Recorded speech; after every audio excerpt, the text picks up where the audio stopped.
Assalamualaikum warahmatullahi wabarakatuh. Kami dari kelompok 8 akan mempresentasikan tentang karya tulis ilmiah kami, yaitu pengaruh media sosial terhadap interaksi sosial. Sebelum itu, perkenalkan anggota kelompok kami. Yang pertama ada Kenzi Rafata Khalizaldi, Syakira Faiza, Abia Nurul, dan Nadia Ayusafia.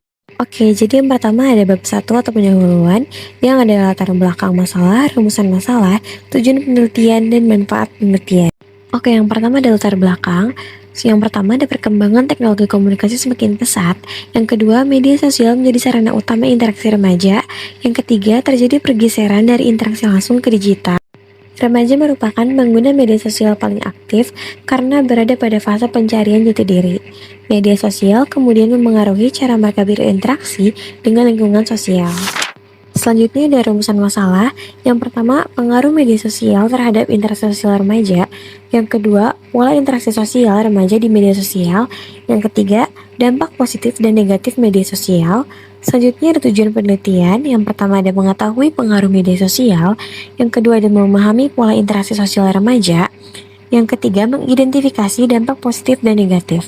Nah, selanjutnya ada manfaat penelitian. Yang pertama ada menambah wawasan ilmiah. Yang kedua, edukasi penggunaan media sosial bijak. Yang ketiga, referensi bagi orang tua dan pendidik. Lalu, pada bab 2 ini di tinjauan pustaka, saya akan menjelaskan tentang media sosial. Jadi, pada slide ini, media sosial dipahami sebagai sarana komunikasi berbasis internet yang memungkinkan penggunanya untuk membuat, membagikan, serta menanggapi berbagai bentuk konten, seperti teks, gambar, dan video. Kehadiran media sosial telah mengubah pola komunikasi masyarakat dari yang sebelumnya bersifat tatap muka menjadi komunikasi digital yang tidak lagi dibatasi ruang dan waktu.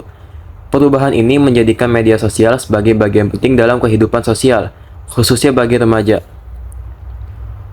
Lalu untuk jenis media sosial memiliki berbagai jenis dengan fungsi yang berbeda-beda. Jaringan sosial seperti Instagram dan Facebook digunakan untuk membangun relasi dan berinteraksi dengan banyak orang. Lalu platform seperti berbagi foto dan video seperti TikTok dan YouTube menjadi sarana ekspresi diri dan kreativitas. Selain itu, media berbasis pesan seperti WhatsApp dan Telegram mempermudah komunikasi langsung, sedangkan microblogging dan forum daring dimanfaatkan untuk berbagi informasi dan diskusi. Keragaman platform ini memengaruhi pola interaksi sosial remaja. Lalu, untuk pengertian interaksi sosial merupakan hubungan timbal balik antara individu atau kelompok yang saling memengaruhi melalui proses komunikasi dan kontak sosial. Interaksi sosial tidak harus selalu terjadi secara langsung, melainkan juga dapat berlangsung melalui media perantara, termasuk media sosial, selama terdapat komunikasi dan respon antar individu, maka proses interaksi sosial tetap terjadi. Lalu di sini saya akan membahas remaja dan perkembangannya. Remaja merupakan fase transisi dari masa kanak-kanak menuju masa dewasa, yang ditandai dengan perubahan fisik, psikologis, dan sosial. Pada tahap ini, remaja memiliki kebutuhan yang besar akan interaksi sosial dan pengakuan dari lingkungan sekitarnya. Oleh karena itu, media sosial sering dimanfaatkan sebagai ruang untuk membangun identitas diri, menjalin relasi sosial, serta memperoleh pengakuan dari teman sebaya. Lalu, media sosial juga terdapat dampak positifnya. Media sosial memberikan dampak positif bagi interaksi sosial remaja.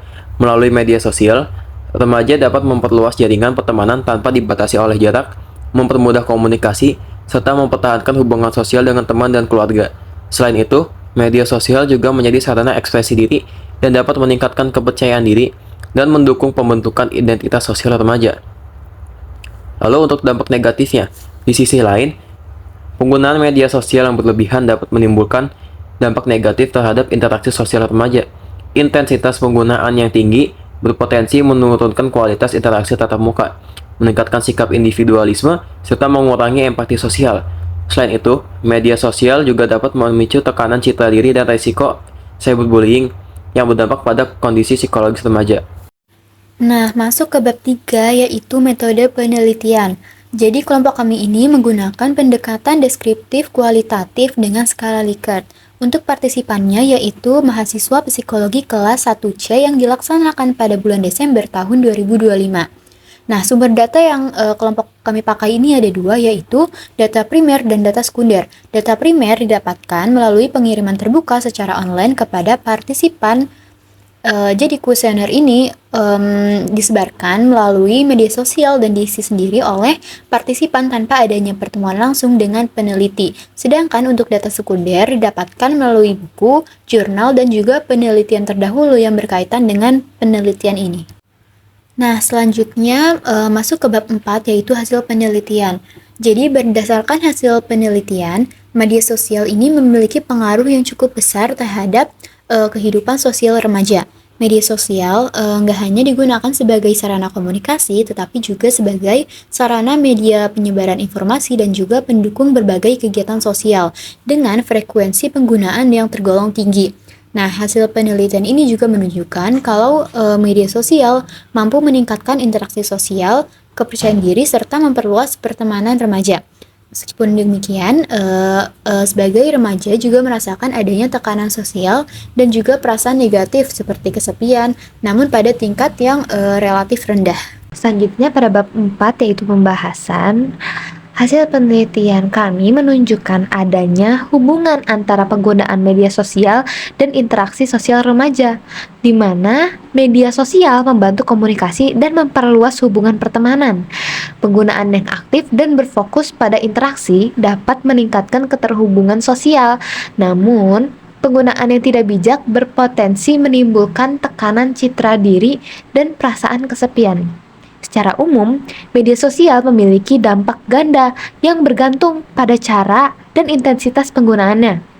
Meskipun dampak psikososial negatif seperti kesepian, tekanan, penampilan, dan cyberbullying tergolong rendah pada responden.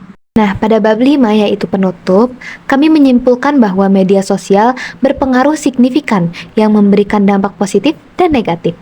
Pengaruhnya tergantung dengan cara penggunaan. Selain itu, keseimbangan penggunaan media sosial menjadi kunci kualitas interaksi sosial remaja. Nah, saran dari kami, gunakanlah media sosial secara bijak dengan cara seimbangkan dengan interaksi langsung.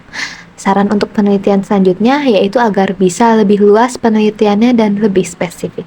Nah, ini ada daftar pustaka dari berbagai macam jurnal, artikel, dan buku yang kami ambil untuk membuat karya tulis ilmiah kami. Sekian presentasi dari kami. Wassalamualaikum warahmatullahi wabarakatuh.